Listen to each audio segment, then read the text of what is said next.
여러분 안녕하십니까? 이르면 다음 달부터 후쿠시마 원전 방사능 오염수 130만 리터를 바다에 방류하겠다는 일본 정부의 계획에 시민들의 불안감이 점점 커지고 있습니다. 특히 수산시장을 찾는 손님들의 발길이 끊기는 등 수산물에 대한 불안 심리가 고조되고 있습니다. 지역에서도 관련 당국이 시장을 찾아 일본산 수산물 등을 대상으로 방사성 물질 검사를 강화하는 등 총력 대응에 나서고 있습니다. 조형준 기자가 현장을 다녀왔습니다. 대전 대덕구의 농수산물 도매시장. 한창 활기를 띠어야 할 아침 시간이지만 시장이 한산합니다.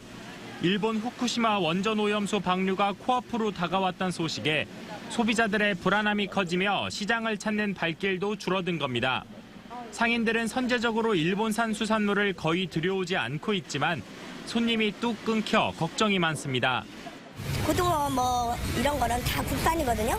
그런데 일본산이 없는데도 불구하고 하나도 손님들이 원전수 때문에 물을 버린다는 선입견 때문에 아예 없어요.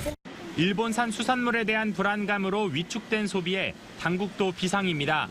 대전 보건환경연구원 소속 연구원들이 시장을 찾아 수산물의 원산지를 확인하고 방사성 물질 검사를 위해 일본산 가리비를 수거합니다. 혹시 일본산 수산물 있으면 좀 여기 지금 보니까 가리비가 있는 것 같아가지고 좀 수거를 해도 될까요? 네.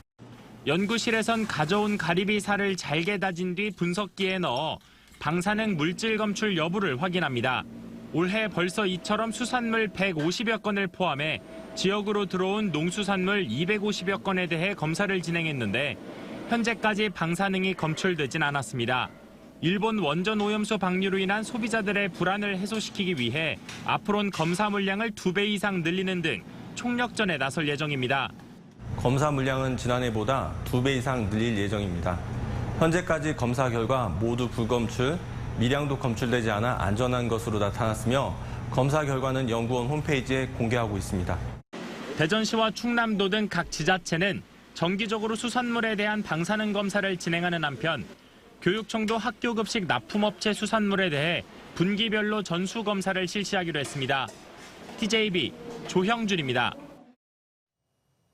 일본 원전 오염수 해양 방류가 임박한 가운데 충남을 비롯한 전국의 수협 조합장들이 천안 수협연수원에 모여 책임지고 안전한 수산물을 공급하겠다고 선언했습니다.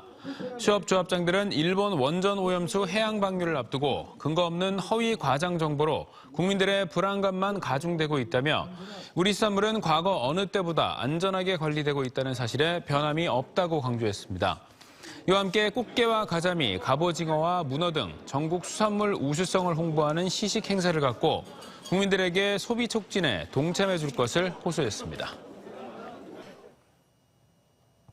충남대가 글로컬 대학 30사업에서 탈락하면서 대학 행정의 주축인 교무와 학생, 기획, 연구처장이 어제 일괄 사표를 제출한 것으로 알려졌습니다. 글로컬 사업은 선정 시 5년간 국비 1,000억 원을 지원받는 사업으로 전국의 지방 거점 국립대 9곳 가운데 6곳이 이름을 올렸지만 충청권 거점 국립대인 충남대가 탈락하면서 침통한 분위기입니다. 교수와 학생 등 충남대 구성원들은 학내 반대에도 불구하고 일찌감치 한밭대와 통합 논의를 위한 절차를 진행하며 글로컬 대학 선정에 역량을 집중했지만 예비 지정에서 탈락하자 실망감을 감추지 못하고 있습니다. 지난해 지방선거를 통해 충남도는 12년 만에 진보 진영에서 보수 진영으로 수장이 교체됐는데요.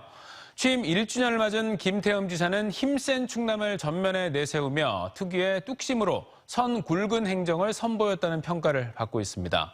하지만 육사 이전 등 대선 공약 일부가 지지부진한 건 아쉬움으로 꼽힙니다. 강지런 기자입니다. 삼선 국회의원에서 도정 책임자로 변신한 김태흠 지사의 취임 일성은 힘센 충남이었습니다. 어법에 안 맞는 힘센이란 표현까지 써가며 강한 의지를 보였는데 실제 대통령 또 정권 핵심과의 친밀도를 무기로 선 굵은 행정을 펼쳤다는 평가입니다. 제가 4년이라는 임기는 얼마만큼 할지 모르겠어요. 하지만 몇 가지 정도는 대목 바꿔놓고 나가려고 그래요. 뭔가 변화를 주고 나가려고 그래요. 취임 1년 동안 중앙 인맥을 통해 경제 규모를 키웠습니다. 정부를 압박해 충남에 국가예산 9조 원 시대를 열었고 천안 홍성은 전국 최대 규모로 국가산업단지에 선정됐습니다. 또 삼성 디스플레이 4조, 미국 코닝사 2조 등 국내외에서 10조 이상의 충남 투자를 이끌어냈습니다. 강경 보수 이미지와 달리 유연성 있는 행정도 보였습니다. 독일 분쟁까지 겪은 경기도와 아산만권 공동개발, 일명 베이밸리 메가시티를 조성하는 데 합의했고 전임 대통령과 도지사가 중점을 뒀던 탈석탄, 미래에너지 등 탄소 중립 정책은 오히려 강화시켜 주목을 받았습니다. 그런 현안 문제라든가 아니면 충남의 그 미래에 대한 발전 문제로 필요하면은 저는 뭐 대통령을 언제든지 만날 수 있고 그 만남 속에서 충남의 입장을 정확히 전달할 수 있는. 또 코로나19 이후 최초의 국제 행사인 머드박람회, 군문화 엑스포 등 대규모 행사 개최도 성과로 꼽힙니다. 내포 신도시 종합병원 조기 개원, 국립경찰병원 분원 유치를 통해 충남의 달라진 정치력을 과시했습니다. 다만 육사 유치와 서산공항 예비 타당성 조사 탈락 등 대선 공약이 현실화되지 못해 장기 과제로 남겨둔 건 아쉬움입니다. 육사 논산 이전 문제라든지 도민들의 실망은 커질 수밖에 없는데, 그러나 이제 도지사의 어떤 행보라든지 이런 걸 보면서 도청 공무원이라든지 또 지방 의원 이런 분들이 자신감을 가지고 또 큰 그림을 설계할 수 있다는. 힘과 속도를 강조하는 김태흠표 도정이 숱한 난제를 뚫고 남은 3년을 어떻게 꾸려갈지 주목됩니다. TJB 강진원입니다. 지난해 대덕구민 2,826명의 참여로 만들어진 공동주택 경비원 인권조례 개정안에 따라 대덕구 지역 300가구 이상 모든 아파트 경비실에 에어컨이 설치됩니다. 대덕구 공동주택 노동자 인권증진운동본부는 경비원을 위한 기본시설을 위해 지자체 보조금을 신청하는 경우 우선 지원하도록 하는 주민참여조례에 따라 에어컨이 없는 4개 단지에 냉난방기가 설치된다고 밝혔습니다. 경비 노동자를 위한 주민 발의 조례가 만들어지고 실제 노동조건 개선으로 이어진 사례는 이번이 전국 최초입니다. 오늘 오전 10시 반쯤 대전 유성구 원천동 SK 대덕 연구단지 내 신축 공사 현장에서 골조 작업을 하던 50대 하청 근로자 A씨가 무게 2.6톤 철골에 깔려 숨졌습니다. 사고 당시 A씨는 약 12m 높이 철골 위에서 부품 해체 작업을 하고 내려오다 H빔 기둥이 넘어지면서 철골에 깔린 것으로 알려졌습니다. 사고가 난 사업장은 중대재해법 적용 대상으로 경찰과 노동청은 원청과 하청업체 등을 상대로 안전조치 여부 등을 조사할 계획입니다. 정부 대전청사에 있던 중소벤처기업부 대체기관으로 대전 이전이 추진된 한국임업진흥원이 대전시대에 막을 올렸습니다. 방위사업청도 다음 달부터 대전에서 근무를 시작하는 등 공공기관들의 대전 이전이 본격화되고 있는데 2027년까지 2,600명이 대전으로 오게 됩니다. 노동현 기자의 보도입니다. 서울 강서구에 있던 한국임업진흥원이 대전 유성구 계산동에 새롭게 문을 연 임업기술실용화센터에 둥지를 틀었습니다. 임산물 품질관리실 등 4개 부서 61명이 먼저 대전 근무를 시작한 가운데 오는 2026년 말 유성구 장대동에 새 청사가 완공되면 나머지 직원 145명도 옮겨올 예정입니다. 대전엔 산림청과 산림복지진흥원이 있는데 임업진흥원까지 대전에 모이게 되면서 산림산업 클러스터로서 시너지 효과가 기대됩니다. 산림청이 대전에 위치하고 있음으로써 각종 정책적인 의사결정을 하는데 좀 더 원활하게 잘 협조가 되지 않을까 그런 생각을 하고 있습니다. 혁신도시 특별법에 따라 대전 이전 작업이 진행 중인 방위사업청도 곧 대전시대에 막을 올립니다. 월평동 옛 마사회 건물에 대한 리모델링 작업이 마무리된 가운데 오는 26일부터 입주를 시작해 다음 달 3일부터 1차 선발대 238명이 대전 근무를 시작할 예정입니다. 기상청 산하기관인 서울에 있는 기상산업기술원도 올 연말까지 대전 동구로 1차 이전을 추진하고 이후 대전 역세권으로 옮기게 됩니다. 대전시는 오는 2027년까지 방위사업청을 비롯해 기상청과 임업진흥원, 특허전략개발원 등 공공기관 직원만 2,600여 명이 대전으로 옮겨올 것으로 보고 있습니다. 이전 기관 직원들의 빠른 정착을 위해 최대 240만 원의 정착비와 자녀 전입학 장려금, 아파트 특별 공급 등 다양한 혜택을 제공할 계획입니다. 주택 알선 문제 그리고 종주 여건 개선을 위한 많은 사업들을 진행하고 있고요. 또 과거 특별 공급도 있었는데 이걸 지금 중앙정부에 건의하고 있습니다. 대전시는 내년 총선 이후 본격화될 혁신도시 공공기관 2차 이전에 앞서 정부 청사 청단위 기관과 철도와 과학기술 분야 중점 유치 대상 기관의 개별 이전에도 속도를 낸다는 방침입니다. TJB 노동현입니다. 국가철도공단은 432억 원 규모의 폴란드 고속철도 설계 용역을 수주해 국내 처음으로 유럽 고속철도 시장에 진출하게 됐습니다. 폴란드 고속철도 사업은 신공항과 주요 도시를 연결하는 총 2,000km의 고속철도 건설 사업 가운데 폴란드와 체코를 잇는 96km 구간에 대한 설계 용역으로 프랑스, 스웨덴, 폴란드 업체 등과의 경쟁을 뚫고 수주했습니다. 철도공단은 동일 사업 시라에츠에서 포츠난 155km 구간의 입찰에서도 우선 협상 대상자로 선정돼 앞으로 유럽 고속철도 시장 진출에 교두보를 확보할 수 있을 것으로 전망됩니다. 반도체 바이오 특별시를 꿈꾸는 대전이 나아가야 할 방향을 살펴보는 기획보도 마지막 순서입니다. 함께 가야 멀리 간다는 말이 있듯이 결국은 지자체와 연구기관, 대학 등의 협력과 동반 성장이 관건입니다. 조혜원 기자가 보도합니다. 이곳은 대전 원촌동 하수처리장입니다.